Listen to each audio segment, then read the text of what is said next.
On this episode of CityView, prepare to dance, the important steps you should take. Keeping track, it's a website of historic proportion. And getting a read on summer, it's a book bonus.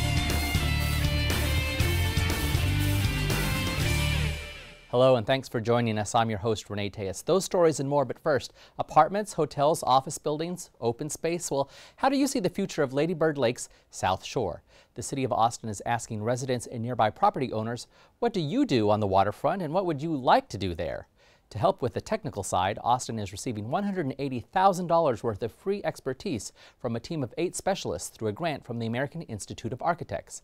Team members come from across the country, including a landscape architect and experts in urban design and green infrastructure. Well, this is the district itself, the sub-district that we're going to be studying, South Shore Central District, right here in pink.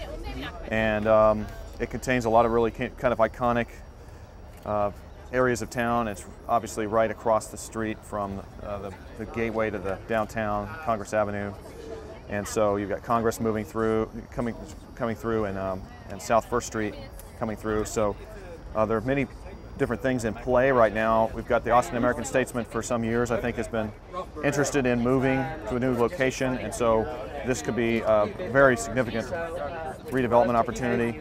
But I think this whole area could be changing, and it may take some years for that to happen, but that's a big important area of Austin that might change. And so its relationship to the lake is really an important thing from an urban planning and kind of community standpoint. And today, in the next few days, we're going to be having this kind of brainstorming session with these nationwide experts that are really high achievers in the area of waterfront overlays, and so we're excited about that. We had a lot of tours in the area. We took a van tour, we took a boat tour, we walked. Our transportation planner did a bike tour. We had a lot of meetings this afternoon with representatives from the city, neighborhoods, the design community, and others. And now we're having this evening workshop to really bring it all together and hear from as many voices in the community as possible.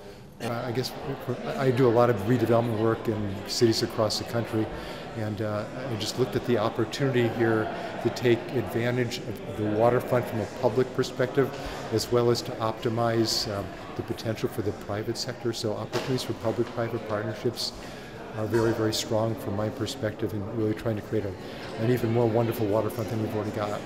And we'd like to have it kind of a uniquely Austin kind of place that has, features native vegetation and healthy riparian zone kinds of features that would really both help the lake and also help it be a place that's special for people to come and visit, not just a anywhere USA kind of spot. I'd like to welcome everyone here this evening.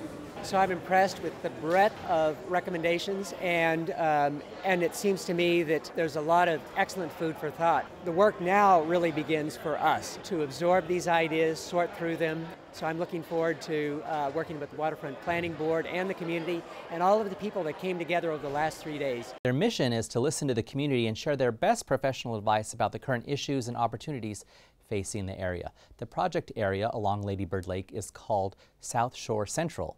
It's located near Auditorium Shores. At the end of the 3-day visit to Austin, the team shared initial suggestions, which are available online at austintexas.gov/waterfront, and you can follow the idea exchange at that same website and by text or voicemail at 512-248-8748. Now, for some area homes, their history is no longer a mystery. Residents interested in Austin's diverse heritage and historic sites joined city and state officials in city council chambers recently to participate in the public launch of the Austin Historical Survey Wiki. Funded in part by a grant from the Texas Historical Commission, city funds, and the National Park Service, the project is a partnership between the University of Texas School of Architecture and the city's Historic Preservation Office. It's very cost-effective, and it's an exciting way that we're going to be able to record for everybody that lives in the city of Austin and the future some of our history. It has resulted in a wiki-inspired web application that allows users to look up and share information on historic places in Austin. And from older homes to the newest action by the Austin City Council, now here's a council update. More teenagers may be getting off the couch this summer. The Austin City Council approved $345,000 for the Summer Youth Employment Program, which provides job readiness training and summer employment for youth ages 14 to 17 in collaboration with public sector employers and community-based organizations. The program provides opportunities for youth development through meaningful work experiences that promote economic self-sufficiency, good citizenship, and healthy lifestyles. The program places special emphasis on high-risk youth and youth with disabilities. Youth are trained in career exploration and job readiness skills, conflict resolution, personal health and environmental awareness, and other employment-related issues. The program aims to place around 750 youth in summer jobs. Council took steps to reduce backlogs in reviews, permitting, and inspections. Council approved adding 11 new positions in the Planning and Development Review Department and 3 positions in the Austin Fire Department to address staffing deficiencies. Council also approved fee increases related to the development review process within the Watershed Protection and Planning and Development Review Departments. The fees were capped at 25% to mitigate the impact of the adjustments. Council also directed the city manager to work on an eruv for the city of Austin. An eruv is a perimeter, largely invisible to the general public, that symbolically turns a public area into a space where religious Jews can carry items and push strollers and wheelchairs on the Sabbath when it would otherwise not be allowed. The eruv may be defined by pre-existing utility poles and power lines by affixing comparable materials to the poles and neutral wires. Council also conducted a public hearing on the city's draft action plan and community development program as required by the U.S. Department of Housing and Urban Development and the state of Texas. The city expects to receive continued federal funding through 4 federal entitlement grant programs. The draft action plan provides an overview of community needs, resources, priorities, and proposed activities. The report is available for public comment through the end of June. You can find more information at austintexas.gov/housing. In all, Council considered 60 items at its June 14th meeting. Its next regularly scheduled meeting will be June 28th. For CityView, I'm Larry Schooler. The Emergency Preparedness Flash Mob served as a creative way to promote emergency preparedness, and being prepared brings all the right moves. We just experienced our first Emergency Preparedness Flash Mob. The Flash Mob is a creative, out-of-the-box approach to preparedness.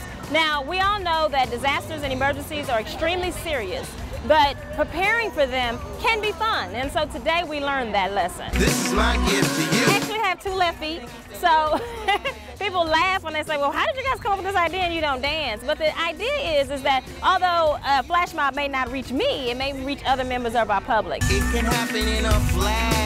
I was extremely pleased. I think everyone had fun. I saw a lot of smiles on folks' faces, and we had a very good turnout, so I'm very pleased with today's outcome. First step, we have a long year ahead of us, and so we do have several other events planned, and so I'm hoping that we can get this much excitement for all of our events that we have.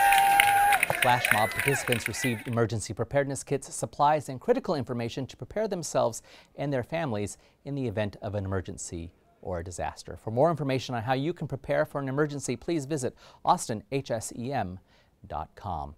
Then, once you've prepared for an emergency, think about preparing for summer with a book, and know that some are reading and some are not. Get it? And you can cool off with your days of summer with a book by joining the 2012 Summer Reading Program at the Austin Public Library. In addition to a summer full of great reading, they've got great events for young people of all ages. Every year, Austin Public Library has a summer reading program, and it's designed to help kids keep reading during the summer, particularly reading for pleasure.